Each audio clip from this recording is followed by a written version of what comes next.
स्वराज, काय झालं? तुम्ही अपसेट दिसताय. नाही, काही नाही. तुमच्या चेहऱ्याकडे बघून तरी असंच वाटतंय. नाही, तसं काहीच नाही. ते दिवसभर जरा थकलोय ना, त्यामुळे तुम्हाला तसं वाटत असेल. बाकी काही नाही.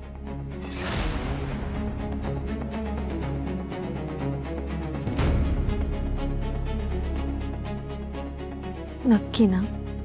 हां, काहीच नाही. बर, एकदाचं झालं आपलं लग्न. म्हणजे लग्नात आणि विधीमध्ये बरीच संकट आली, पण शेवटी लग्न व्यवस्थित पार पडलं. मी ना खरंच खूप खुश आहे. म्हणजे तुमच्या घरच्यांनी मला स्वीकारलंय, मायेने जवळ केलंय आणि अडथळे आले तरी सगळे विधी व्यवस्थित पार पडतायत हे बघून खूप बरं वाटतंय अहो मला. मला नाही असं वाटत आहे. काय? हां, म्हणजे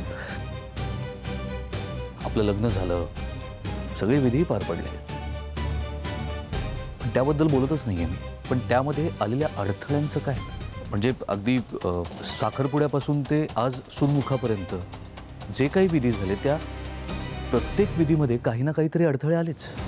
हां, आता तुम्ही म्हणताय तसं अडथळे जरी आले तरी विधी व्यवस्थित पार पडले, पण याचं सगळं श्रेय दीप आणि ज्योतीलाच जातं. आज ते जर नसते ना तर फार मोठा प्रॉब्लेम झाला असता.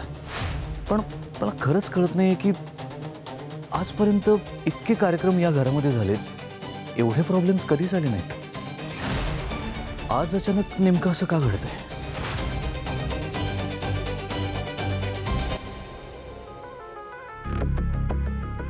स्वराज, हे बघा, जे होतं ना ते चांगल्यासाठीच होतं. तुम्ही काळजी करू नका. आणि एवढे अडथळे येऊन सुद्धा आपलं लग्न व्यवस्थितपणे पार पडलं. मग असं या गोष्टींचा विचार करून स्वतःला त्रास करून घेणं बरोबर आहे का? नाही, खरं आहे तुमचं म्हणणं, तरीही असं घडायला नको होतं. म्हणजे लग्नापर्यंत सगळं ठीक होतं, पण आज प्रॉब्लेम येण्याचं काहीच कारण नव्हतं ना. नेमक्या त्या सुभद्रा काकू आल्या आणि काय? नाही म्हणजे तशी चूक कोणाचीच नव्हती, पण आणि उलट त्यांनी सगळं पाणी पण पुसून काढलं, पण अडथळा आलाच ना. अडथळा आला होता आणि इथून पुढे सुद्धा येत राहणार. हाच तर माझा उद्देश आहे या घरात येण्याचा. तुमची वाईट वेळ आणि तुमचे दिवस फिरायला सुरू झालेत स्वराज गायकवाड. आता सगळे वाईट दिवस मोजायला तयार राहा.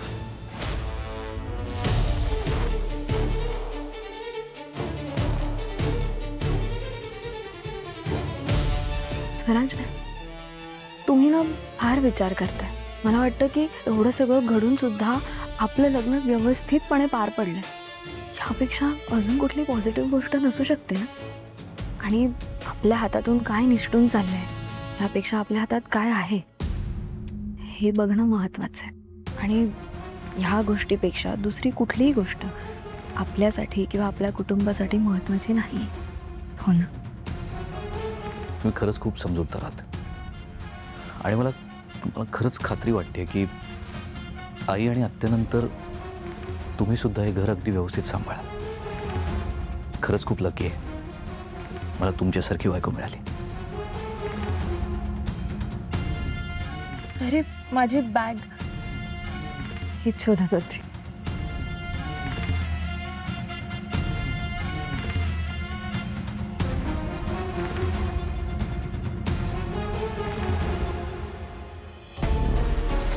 ताई,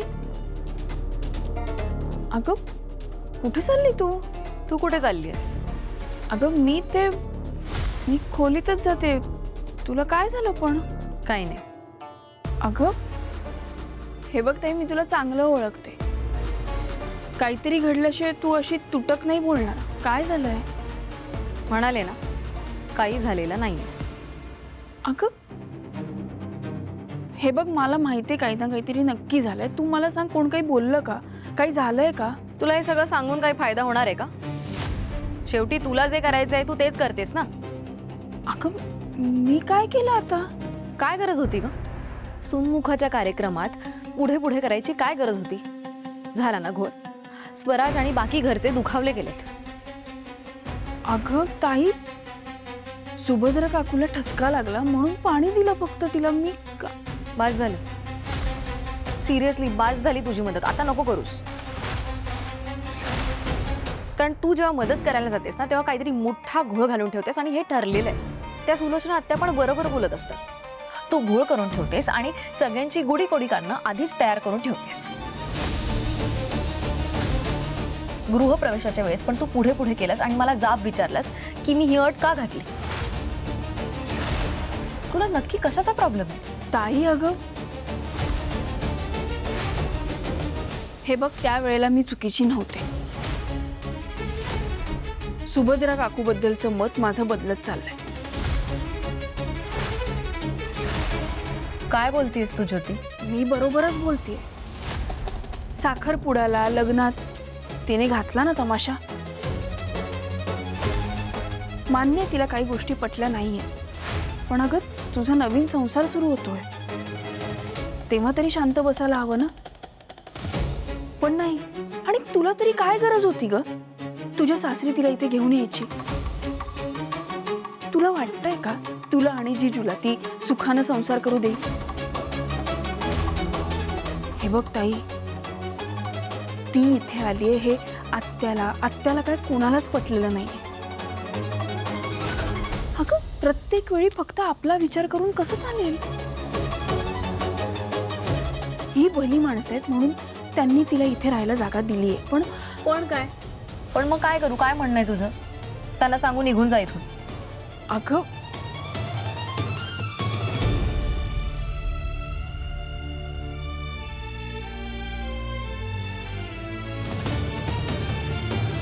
हे बघ ताई, तू जरा शांत हो. शांत डोक्याने विचार कर.